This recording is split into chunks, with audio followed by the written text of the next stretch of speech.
Part 2. Wah, ini dia kejutan. Tadi barang bukti kedua ya. Sekarang barang bukti ketiga. Nih, Injil Matius Tiruan, Gospel Kesyuru Matthew. Abad kelima, bro. Islam belum datang, Muhammad belum datang nih. Nih, dia membenarkan ini. Dia membenarkan kitab ini nih. Tuh, masuk ke dalam Maryam 2326. Kelahiran Isa di bawah pohon korma. Ketika pelarian ke sebelah timur, mujizat buah korma bicara waktu bayi dan gambaran serupa. Nih, apokrif persis isinya ini. Lebih tua ini, bro, abad kelima. Nih, ya, hai para penghujat, si Melahem Ali, Kaing Nama, Zuma, Rifa, dan para polemikus yang kurang ajar itu nih. Ngaca dong nih. Jawab, lu nggak pernah jawab ini. Nih. Bisa di sini nih, kenapa? Padahal ini yang lebih tua. Oke, silakan jawab. Oke, halo Sobat Waras, apa kabar semuanya? Jumpa lagi ya dengan Pauvel 88 Channel. Salam sejahtera untuk kita semua dan salam waras.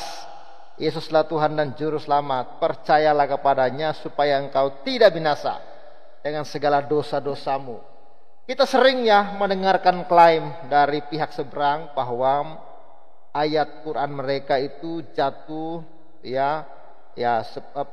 jatuh ke debuk dari langit katanya. Jadi kitab itu diberikan ya kepada Nabi Muhammad ketika ada di Gua Hira, dan kitab itu diberikan secara utuh gitu ya kira-kira ya. Dan mereka mengatakan bahwa itu memang murni firman Allah yang diberikan kepada baginda Nabi Muhammad ya, yang mereka junjung tinggi tentunya. Tapi ternyata kawan-kawan bunyi ayat dalam Al-Quran itu ya persis ya dengan sebuah kitab apokripa ya yang sudah ada pada abad kelima. Abad kelima sebelum Nabi Muhammad lahir, sebelum Quran itu diturunkan. Ya, kok bisa gitu loh, sama gitu loh. Jadi contohnya ini ya, ayat tentang Isa yang lahir di bawah pohon korma ya. Ternyata ayat itu sudah ada ya, sudah ada sebelum Al-Qur'an itu diturunkan. Nah, disinilah akan menjadi pertanyaan besar. Bagaimana mungkin mengklaim ya, para polemikus Islam ini mengklaim bahwa Quran itu ya diturunkan kepada Nabi Muhammad. Sedangkan ya ayat-ayat yang diturunkan kepada Nabi Muhammad ya, sebagian ayat-ayat sudah ada sebelum Nabi Muhammad itu ada. Ya, contohnya pada ayat yang barusan tadi kita dengar dalam video. Ini videonya saya dapat ya di akun TikTok ya, Alehardo 2 ya. Nah, coba kita dengar lagi ya dalam video ini ya. Part 2. Wow. Ya, ini Injil Matius Tiruan ya. Nah, ini dia kejutan. Tadi barang bukti kedua ya. Sekarang barang bukti ketiga. Nih, Injil Matius Tiruan, Gospel Kesyuru Matthew. Abad kelima, bro. Islam. Jadi abad kelima Islam belum ada, Nabi Muhammad belum ada. Tapi kenapa ayat itu sudah ada sebelum diturunkan kepada Nabi? Maksudnya seperti apa itu? Belum datang, Muhammad belum datang nih. Nih, dia membenarkan ini. Dia membenarkan kitab ini nih. Tuh, masuk ke dalam Maryam 2326. Jadi dalam Maryam 2326, coba kita cek ya. Maryam 2326. Ya, Maryam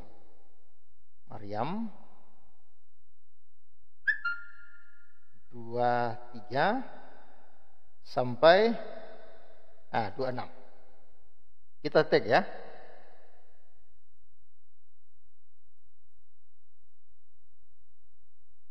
Nah, coba kita lihat ya di dalam Maria.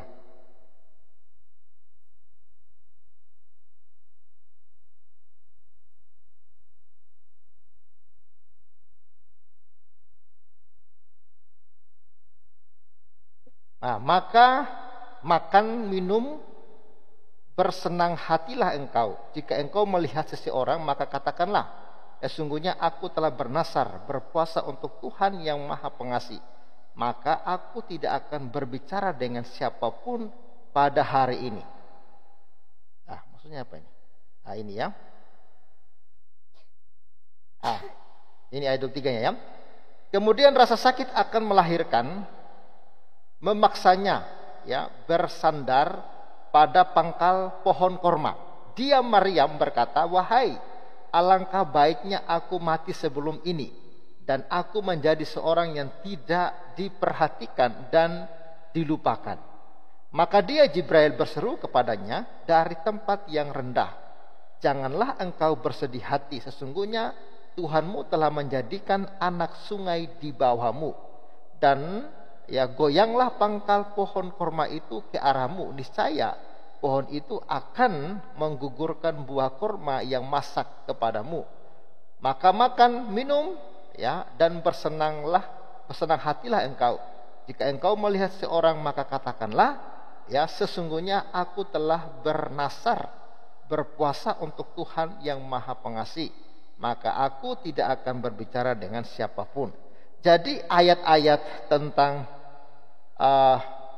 Isa dilahirkan di bawah pohon korma ini ternyata ayatnya ya sudah ada, ya kisahnya ya sudah ada, ya 5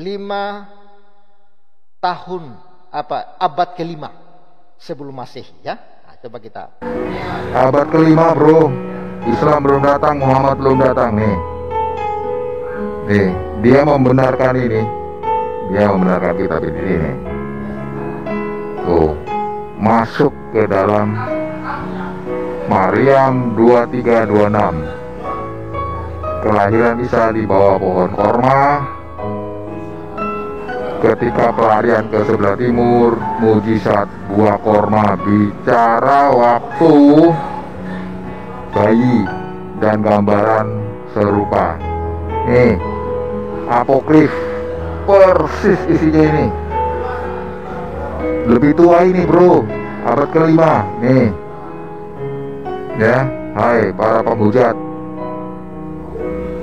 si Merah Emali, Kaing Nama, Zuma, Rifa, dan para polemikus yang kurang ajar itu nih. Ngaca dong nih. Jawab, lu nggak pernah jawab ini. Nih. Bisa di sini nih, kenapa? Padahal ini yang lebih tua. Iya, itu menarik ya. Coba Oke, silakan jawab. Sabar ya. Nah ini ya, berasal ya abad ke-5 ya. Dalam bahasa Latin disebut ya, Maria dan Yusuf membawa Yesus ya ke tempat istirahat di bawah pohon palma. Ketika pelarian ke ini ya.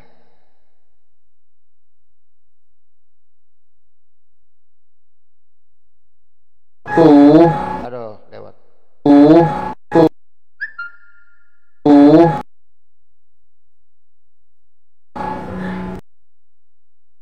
Nah, ini ya.